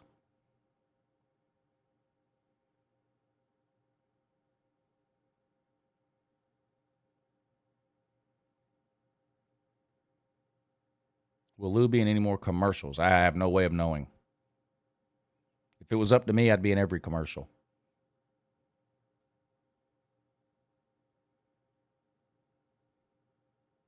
That was pretty cool, I'm not going to lie. I thought it was a good commercial, too. Not just because I was in it. I actually thought it was a good commercial. If he's 5'11", I'm 6'11". And I'm not 6'11". How do I find the last commercial you were in? Hold on, I'll post it.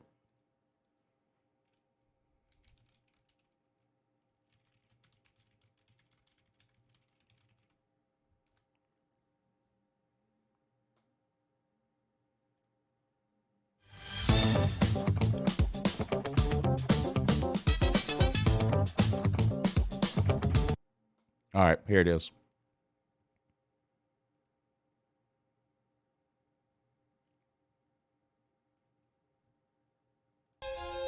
Belief doesn't wear pads. It doesn't get a helmet. We can't tape it up.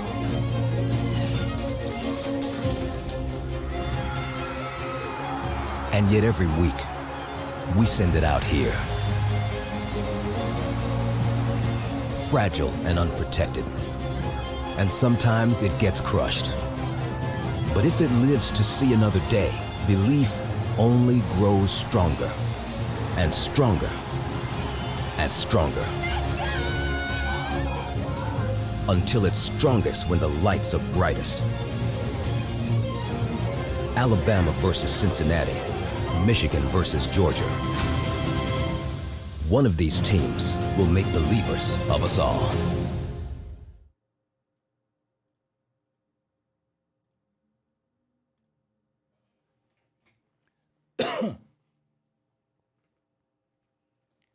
Why they got to have a UJ fan crying? When I first saw the commercial, that's the first thing I said. I said, thank God that's not me crying on there. Thank God they picked something else to use for me.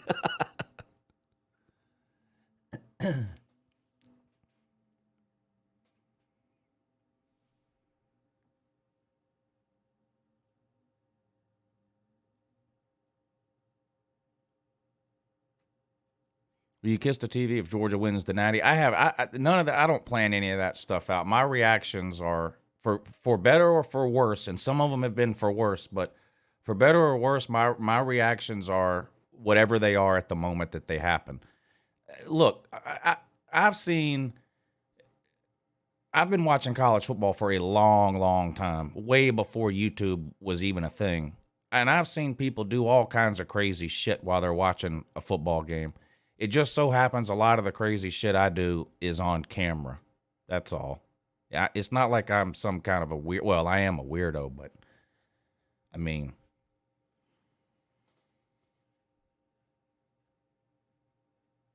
if I had to bet on 2022 Week 1 QB, who would it be? Right now, I don't see how you could put your money on anybody other than Stetson Bennett. I mean, Kirby Smart has showed you over and over again he thinks Stetson Bennett's the best quarterback on our team. I don't know what would change between now and the start of next year, unless Stetson Bennett for some reason leaves.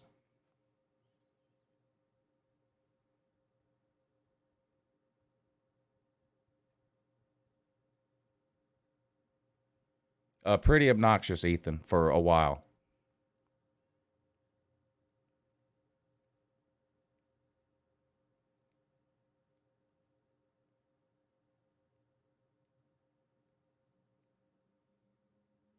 If we win, there will be a block party on Washington Road. You think so? Right out front of the Hooters, huh? That'd be all right.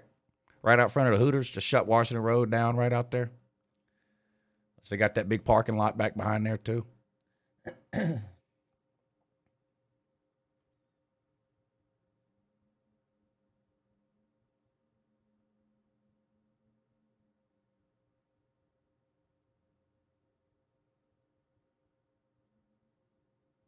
You don't have to wait till Sunday, Austin.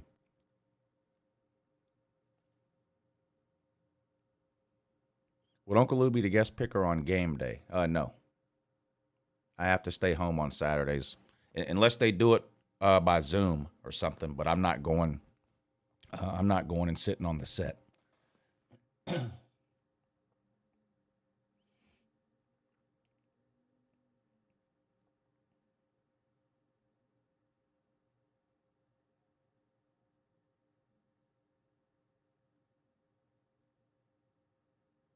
Yeah, Emory Jones is not good at all.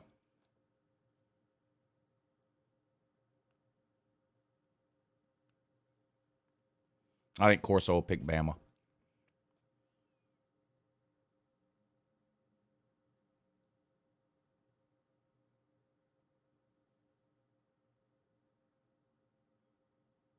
Almost 50K subs, Lou. Yeah, I think, I think I'm at 47 something. I'll hit 50 this year. I'll hit 50 at some point this year, I'm sure.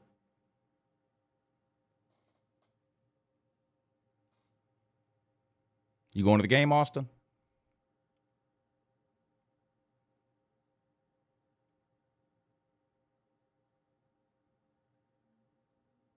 Hey, thanks, Bass TV. I appreciate that.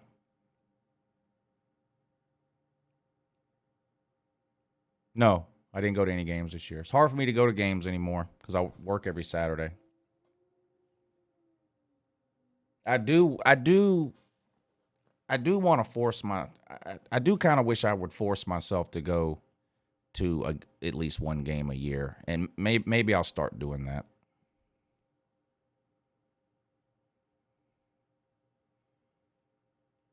I mean, I've been honest about why I don't go. It's very hard to run a college football channel full time on YouTube, and this is my job. This is what I do. This is how I support myself and my kids. This is how I feed myself. And it's hard to make a college football channel work year round because, unfortunately, a lot of people don't. There's just a lot of people that only pay attention to college football from August to January. And so it makes it really, really hard. So I work as much as I can the last 5 months of the year so that I'm not homeless in March and April and May, you know. And so it's hard for me to go to a game because Saturday, you know, Saturdays are an important day for me during the fall when you run a college football YouTube channel, but I do wish I would make myself go to one game a year.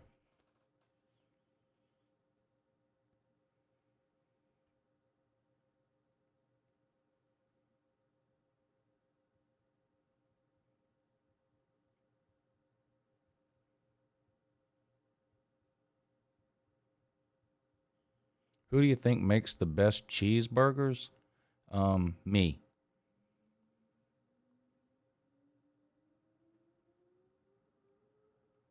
Is it true that Stetson Bennett uses a flip phone? No. He uses one of those old cinder block phones. You know what I'm talking about? I'll show you a picture.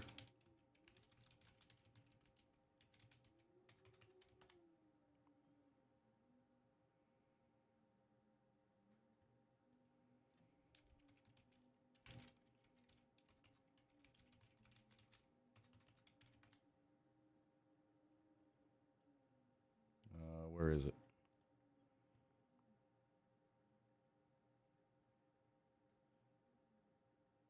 Yeah, like these. So here you go. So here's an actual brick, and then the phone. That's what he uses. At least that's what I was told.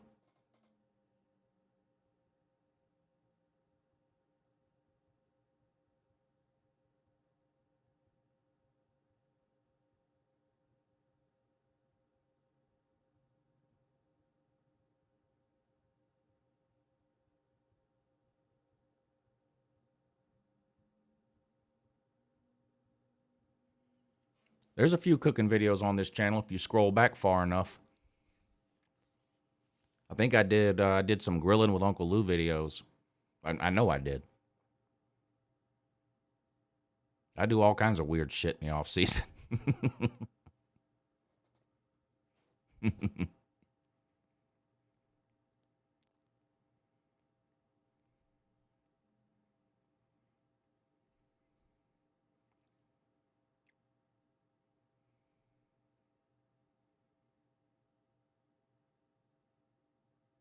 I do my score predictions at the end of the Hype and Hate video, which is coming out tomorrow.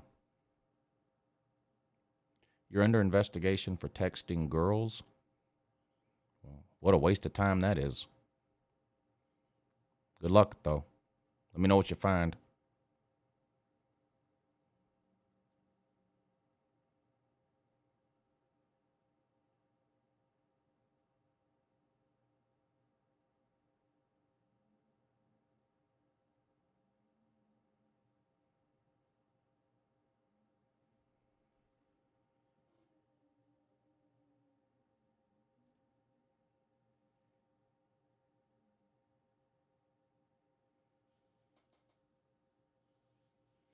You could do a video of your trip to Athens to see the national championship trophy. Yeah, I could do something like that. Does it snow where you live? Once every 2 or 3 years, we get a little bit of snow here. Never more than a couple of inches. I'm 40 years old. Maybe 5 or 6 times it's been more than 2 or 3 inches. But usually when it snows here, it's just enough to cover the ground and it's gone the next day. And it's rare. Sometimes we go an entire year or two with no snow at all. It's very rare for it to snow here. No, I'm in Augusta.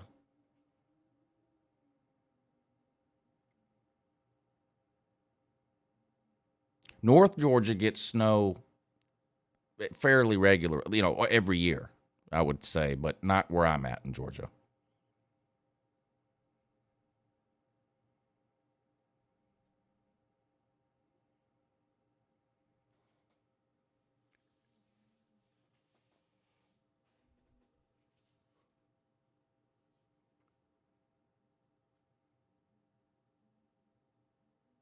Masters videos? Yeah, well, I talk about the Masters a lot, especially on the live shows that time of year.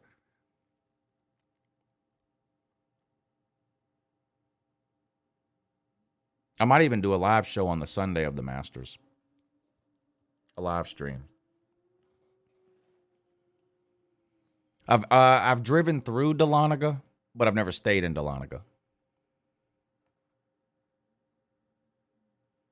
I'm from Aiken County. My brother lives in Aiken County. He lives in North Augusta.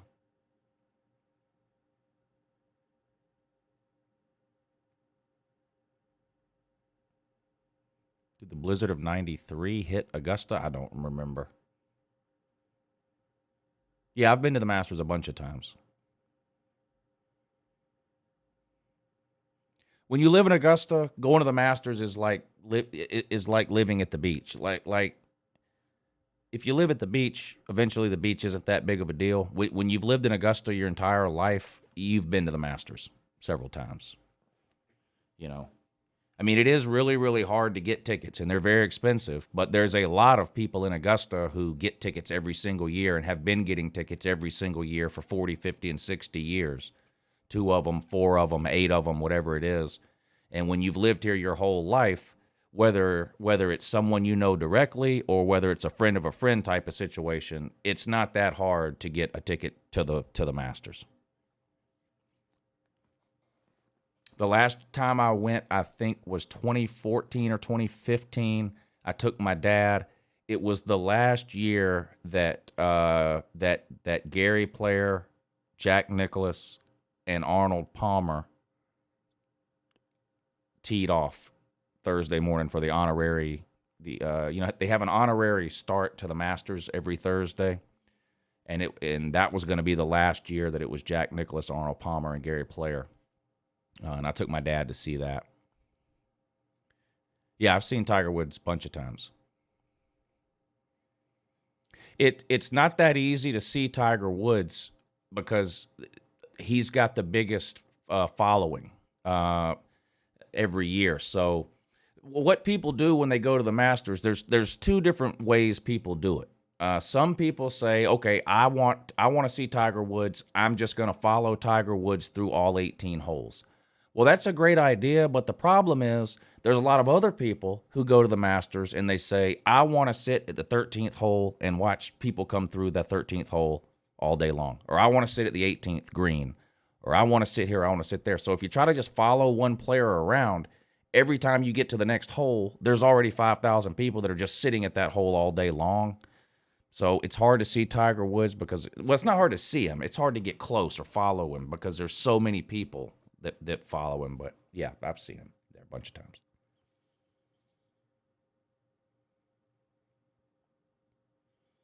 Who the hell timed out Santa Claus? That seems rude. Oh, political comments. Yeah, no one cares about your political opinion.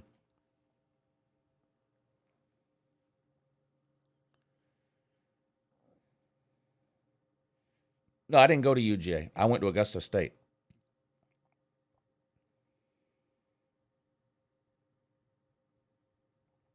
Yeah, PA, that's a lot of people's routine. That's a lot of people's routine.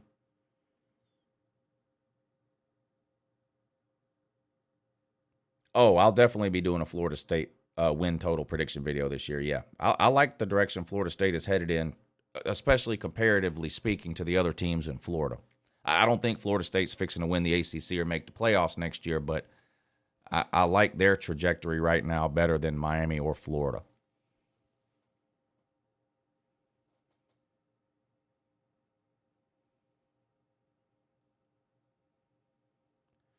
Do you know exactly when Oklahoma and Texas are coming to the SEC? My guess would be 2024. I wish it would be sooner, but it looks like it's probably not going to be. We might have to wait until 2025 when the contracts expire, but I think right now the earliest it could be would be 2024. Did you do a video about LSU getting blown out by Kansas State? No, but on Sunday, which is the traditional Your Season is Over video day, I'm doing a Your Season is Over video on Sunday, bowl edition, so we can laugh at teams like Florida, Notre Dame, LSU, Michigan, Cincinnati, all the losers of the bowl games. That's coming out on Sunday. Do you play golf yourself? Ever been to Hazelhurst, Georgia?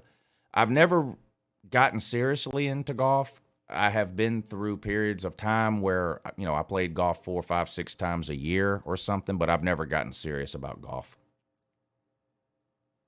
Matthew says, I graduated from North Augusta High School. My brother's son goes to North Augusta High School now.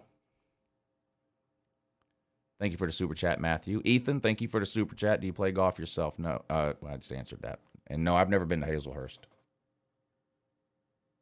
I'm not a golf fan. I've been to the Masters a bunch of times because I live here, but other than that, I'm not much of a golf fan.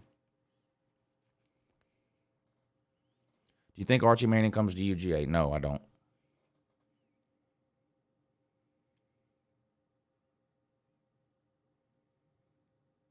Who's the best coach in the Big 12? Shoot. I like Matt Campbell. I like the guy from Baylor. I like Gundy. Gundy's not an elite level coach. I mean, he seems to have a ceiling that he hits every year, but he's not a terrible coach. He's a pretty good coach.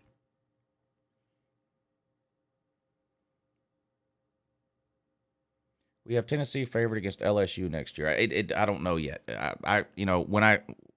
That's one of the reasons I do all those videos that I do in the off season, because it forces me to learn about these teams. Who's LSU losing? Who's Tennessee losing? How do their recruiting classes wind up? Who do they get in the transfer portal? Is the game at LSU or is it at Tennessee? Does either team have a bye week before the game? Who do they play before if they don't have a bye week?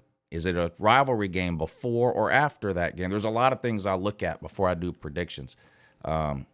Obviously, I think right now Tennessee appears to be in better shape than LSU, even though I still think LSU has more talent than Tennessee. But so I couldn't pick that game right now. I got to wait and see how recruiting finishes up, transfer portal stuff finishes up. Where does the game fall on the schedule? All that kind of thing.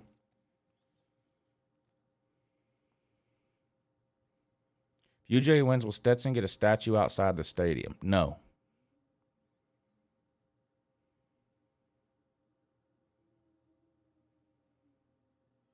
Interested to see what Venables does. Well, my guess is not much for the first couple of years. I've never seen a mass exodus of talent like I'm seeing from Oklahoma right now. What do you think of Clemson next season? Again, I want to know, is Dabo going to stick to his guns about the transfer portal, or is he going to try to go out and get some talent? Which direction do they go with the quarterback? Ukulele did not play well. So how good is that freshman that's coming in? Cole Klubnik or whatever his name is. Is he going to be ready to go right away like Trevor Lawrence was, or does he need a year to develop? They lost both their coordinators and some position coaches. So, again, that's a situation where I'll have to look at Clemson's schedule. Now, there's not a lot of hurdles to jump over in the ACC, so, I don't expect Pitt to win the ACC next year or Wake Forest. They have good seasons once every 5 or 6 years. Clemson, as much hell as they caught this year, they were a 9-10 win team, 9-3 in the regular season, 10-3 after a bowl win. I mean, that's still a pretty good season. But I do think there are some – I think Clemson has more question marks this offseason than any offseason in the last 6 or 7 years.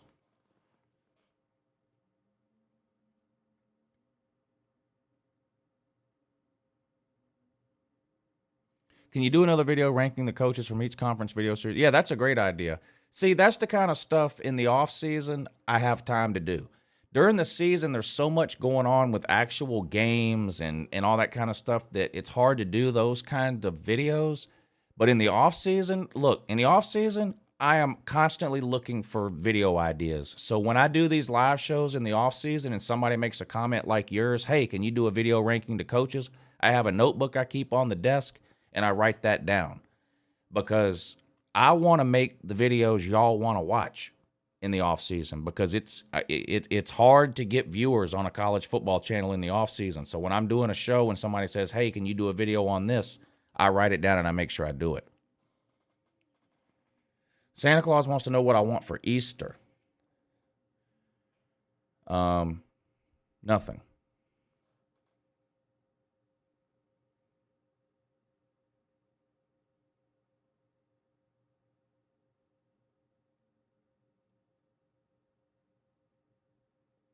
Hendon Ho only threw 3 picks this year. That's impressive.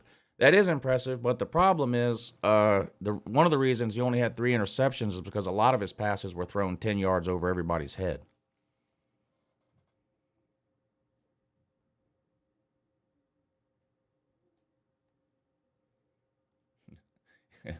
If Georgia loses in heartbreaking fashion, Lou is hitting 50K within the following days. If I'm live streaming a game on YouTube and it's a close game and Georgia's losing in the second half, I might hit 50,000 on Monday.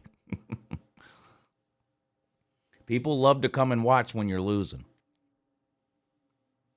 Ranking every Georgia QB of the last 20 years. Yeah, oh, God. Yeah, I could do that. I can tell you right now, Aaron Murray's number 1. I'd have Aaron Murray 1, Matt Stafford 2, DJ Shockley 3, Quincy Carter 4, David Green 5. Maybe Jack Fromm 6.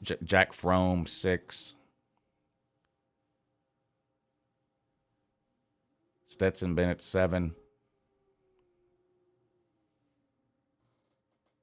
Best football game you've been to?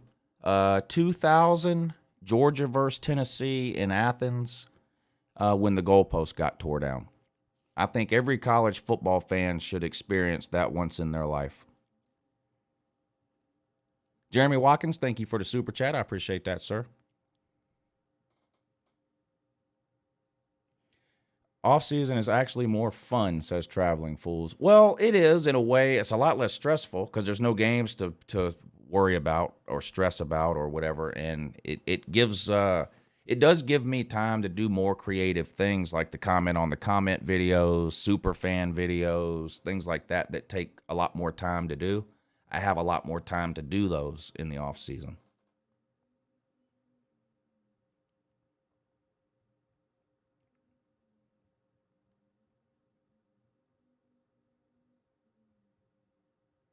That is sad, Mark.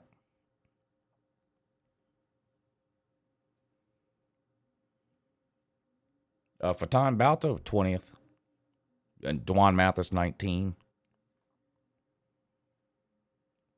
The South Carolina hit 8 wins next season. I can't give it. I don't know. I can't give any predictions for next season. I got to see recruiting classes, transfer portal moves, non-con schedules. Who is South Carolina playing from the West? So I have no idea right now.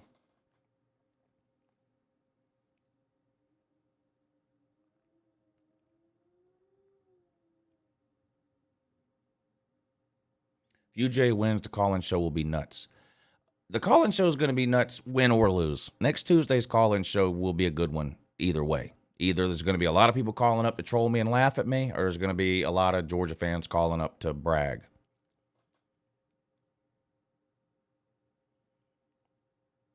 Copyright? What about it?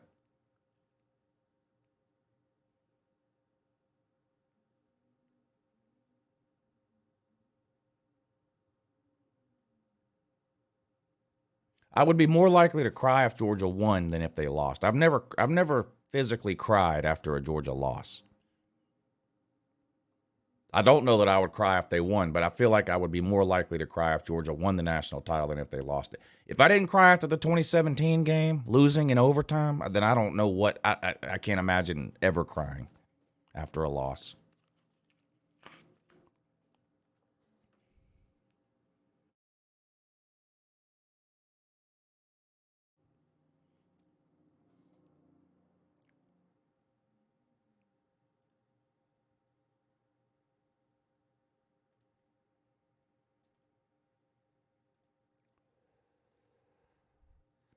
All right, I think I'm going to get out of here.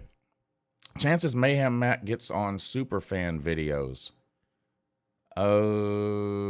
Probably pretty low, because I don't think anyone's ever been on any Superfan videos except the Superfans.